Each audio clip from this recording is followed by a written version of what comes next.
Throughout history, individuals have been oppressed under the guise of religion.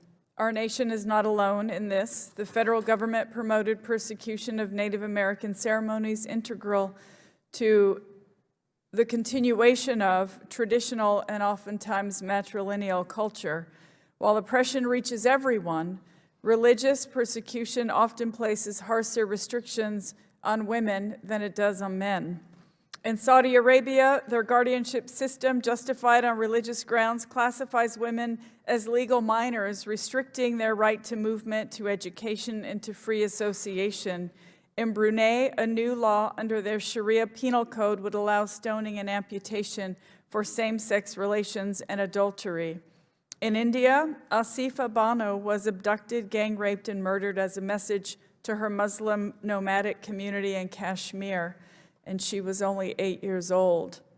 I tell these stories because speaking out against hate and raising awareness of these issues gives voice to those who are forced into silence, and I just want to encourage all of you to keep speaking up. It's so easy for people to forget if it's not brought to their attention consistently.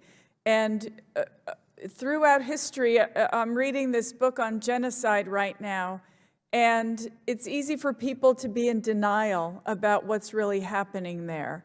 So I encourage you to keep speaking out to everyone, even when they won't listen. Keep speaking out so that we will not be in denial about what's happening here. But I'm so grateful that you're all here today. I know it's a very painful thing to recount, and I'm just very grateful that you are here. My first question is for Ms. I don't know, I'm probably going to pronounce your name wrong. How do you pronounce your name? Deitch. Deitch. Thank you, Ms. Deitch. And the testimony that you gave on behalf of Ms. Ahmed was extremely compelling.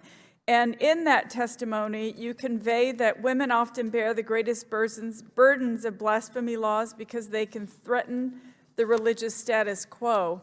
What did you mean by that, and how do women threaten the religious status quo? Thank you for the question.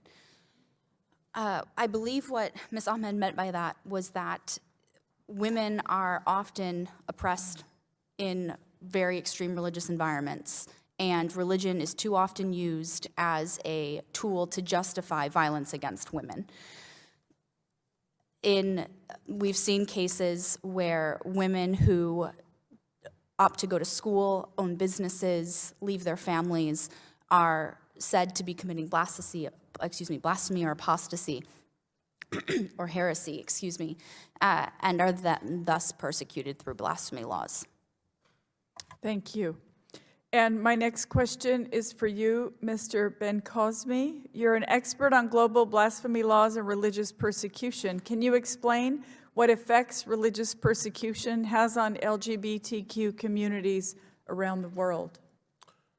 Yeah, I think that unfortunately, so my expertise is particularly on the Asia-Pacific region, and I think we've seen instances in which the blasphemy laws in particular hurt minorities of the LGBT community and also women.